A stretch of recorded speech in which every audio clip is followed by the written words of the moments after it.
안녕하세요, 디마입니다. 오늘은 제나라와 노나라의 전쟁 이야기를 하려고 합니다. 제나라는 힘을 키우고 싶어 하고, 노나라는 제나라에게 쌓인 원한을 갚으려 하는데요. 과연 이들의 싸움은 어떤 결과를 불러올까요? 지금부터 함께 살펴보시죠.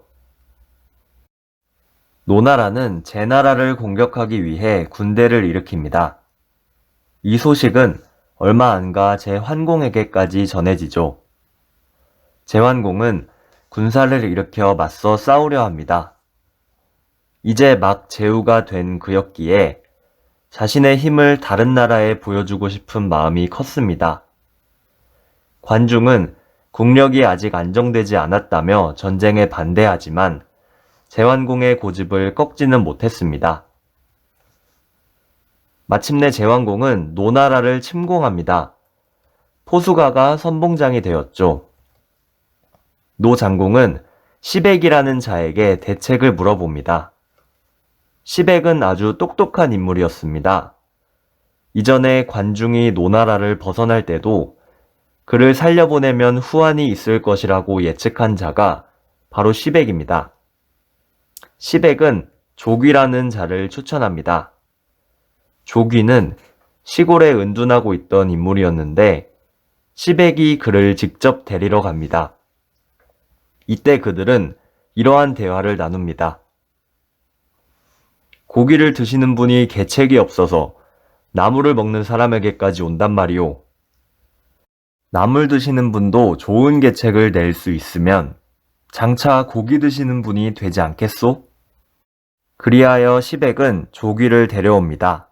조귀는 노장공을 만나 전투를 위한 조언들을 합니다. 그는 제나라에게 당장 응전하지 말라고 합니다. 제나라 군대는 이제 막 싸우려고 하던 차였으므로 그 기세가 강력했기 때문이었습니다. 노나라는 제나라의 기세가 꺾이기를 기다립니다. 제나라 군대는 싸우기 위해 열심히 북을 쳤지만 아무리 북을 쳐도 노나라 군대는 나오지 않았습니다. 마침내 그들은 상대가 싸울 의사가 없다는 것을 깨닫고 방심하게 됩니다. 바로 이때 노나라 군대가 공격을 개시합니다.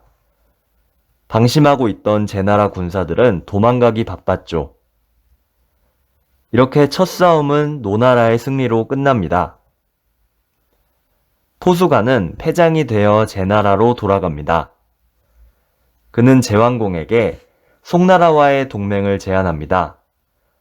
송나라와 힘을 합치면 이길 수 있다는 생각이었습니다.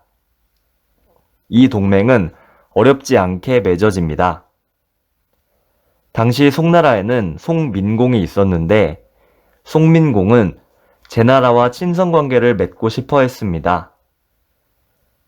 이러한 이유로 두 나라는 동맹을 맺고 함께 노나라로 쳐들어갑니다. 제나라의 포수가와 송나라의 남궁장만이 장수가 되었습니다. 남궁장만은 충직하고 용맹한 사람이었지만 지혜로운 인물은 아니었습니다. 그래서 제나라와 송나라 진영의 모습이 서로 달랐습니다. 포수가는 지난날 패배가 있었기 때문에 경계를 철저히 했지만 남궁장만은 스스로를 믿고 방심하고 있었습니다. 노나라는 이것을 놓치지 않고 송나라 군대를 급습하여 격파합니다. 남궁장만은 힘껏 싸웠으나 노나라 군대를 당해내지 못하고 결국 포로로 잡히고 맙니다. 송나라가 패배하자 제나라도 군대를 물릴 수밖에 없었습니다. 세 나라의 전투는 이렇게 끝났습니다. 다소 싱겁게 느껴질 수도 있지만 이들은 이후 다시 우호적인 관계를 회복했습니다. 제왕공은 주 왕실에 자신의 즉위를 알리고 주 왕실과의 혼례를 요청했는데요. 이때 제나라와 주 왕실의 결혼을 노나라가 도왔습니다. 그 덕에 제나라와 노나라의 관계가 회복되고 송나라와 노나라의 관계도 자연히 회복됐습니다. 이 전투는 이렇듯 허무하게 끝나는 듯 했으나 엉뚱한 곳에 또 다른 사건을 일으켰습니다.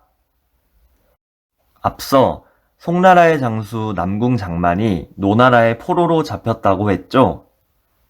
송나라와 노나라가 화해한 이후 그 역시 풀려나 송나라로 돌아옵니다. 그런 그를 송민공이 조롱합니다.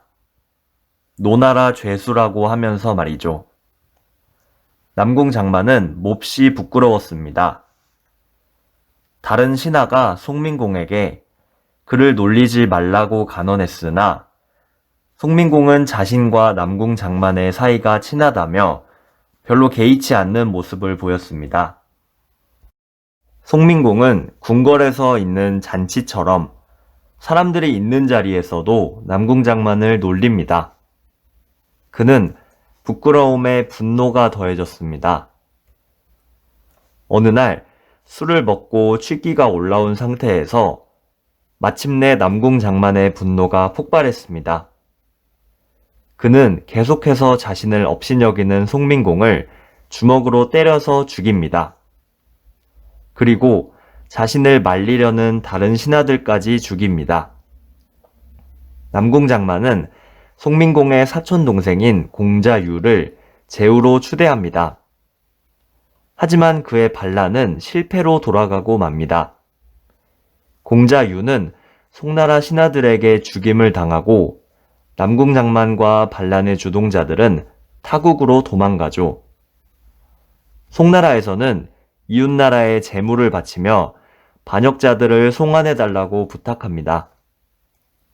마침내 진나라로 도망가 있던 남궁 장만을 비롯하여 모든 반역자들은 송나라로 잡혀와 끔찍하게 죽습니다. 이렇게 송나라의 내란은 일단락됩니다. 네, 지금까지 있었던 일을 간단히 정리하면 이렇습니다. 제나라와 노나라의 싸움은 노나라의 승리로 끝나고 두 나라는 다시 친선 관계를 회복했습니다. 그러나 전쟁에 참여했던 송나라에 불똥이 튀었습니다.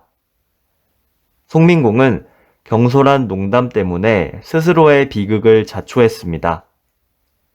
별것도 아닌 것 같은 농담이 결국은 자신을 죽인 것입니다. 제왕공은 어떨까요? 그는 즉위 후 첫 번째 싸움에서 성과를 거두지 못합니다. 제왕공은 이것을 극복해 나갈 수 있을까요? 제왕공의 이후 행보에 대해서는 다음 시간에 마저 이야기하겠습니다. 오늘도 봐주셔서 감사합니다.